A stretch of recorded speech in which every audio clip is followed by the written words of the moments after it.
What's up, everybody? I'm Signal, and today we have a real easy lesson in tension and release.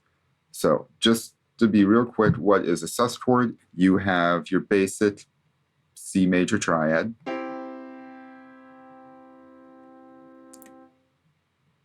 What's really defining this is the C and the G. Here's our resolution. And then we have the E here to create tension. And then we can move that tension around, right? So now it's a sus4, because this is the fourth note, F, of the scale, C major. And when you ear train, this is what you're doing. And then you're feeling it, you're not listening, you're feeling it, and you go, we just resolved the sus chord. You want to remember what that feels like. And then you're going to take the gravity and you're going to move it down.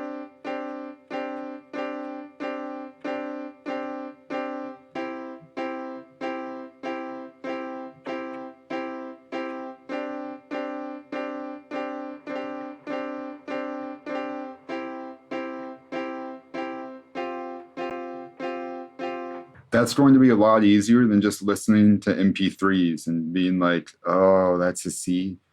So what I have is the most basic chord progression we could probably write with no sus chords, just triads. We have a 1, 4, 6, 5. And then I'm repeating a 1, 4, 6, 5, meaning we have a 4-bar loop. I can turn this 4-bar loop into an 8-bar loop by choosing any of these chords and turning them into a sus chord. Let's go A sus2.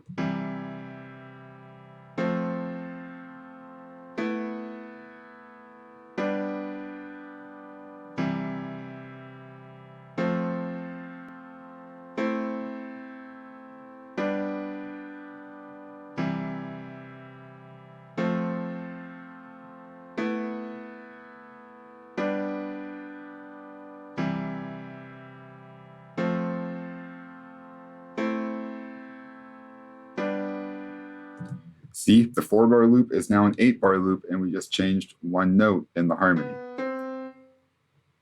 We can do it with a sus4 chord.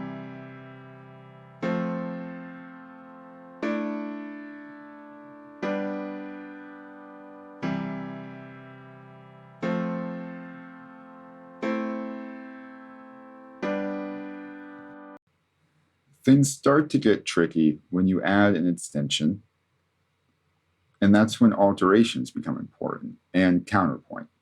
I don't know, I'm not able to speak on counterpoint, but you learn to feel it out.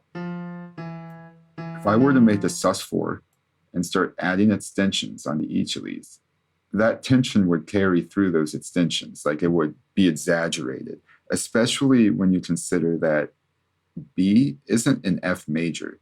You could get away with D.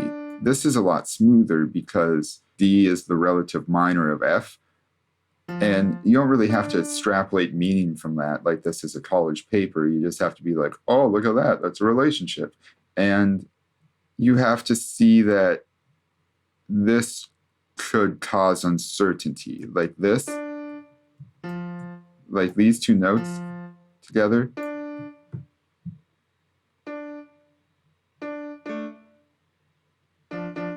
That's kind of like, is that major or minor? Like, what are you trying to do to me right now?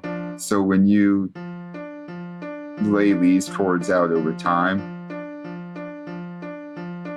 it's kind of an ambient trick. And then the 7th of the A.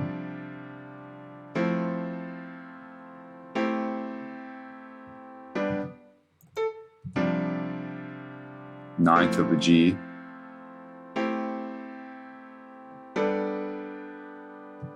See how that's really emotional? Sounds really tight. So if I move this down to a B,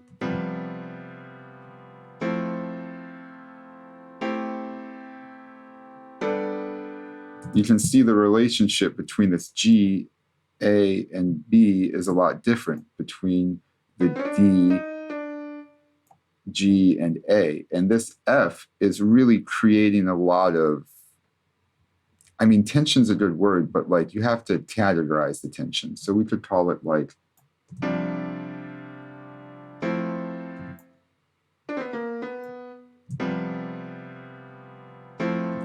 That's a Lydian implication versus an Aeolian implication to me.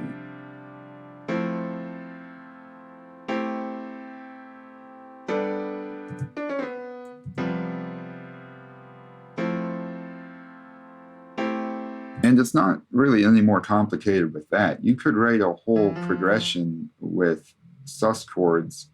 See, this chord progression could survive in a piece, but then it's a question of how do you resolve it? You have to resolve it with another element, probably a lead element. You have to fill in the notes over time to make this A sharp make sense relative to C major, which would probably be somewhere around the B.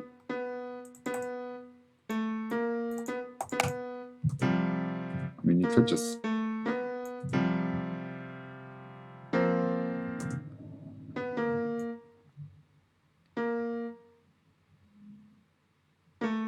honestly, maybe like that.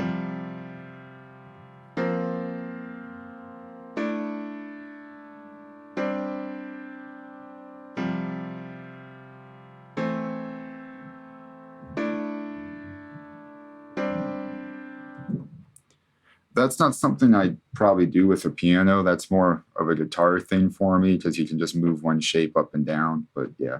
And that's about it. It's okay if you sit down and just write a progression and it immediately has a sus chord in the middle of it. But if you're like trying to write progressions, you know, you're trying to get through your day and things just aren't coming out like it's a perfect day, this is a good approach. It's a sound approach, and it's probably an old approach. Like, comment, and subscribe. Check out that Patreon. There's some free samples. There's some free wavetables on there. And if you want to pay for it, there's some cool stuff in there as well. Grab a clean sock here for the microphone. This is a professional production.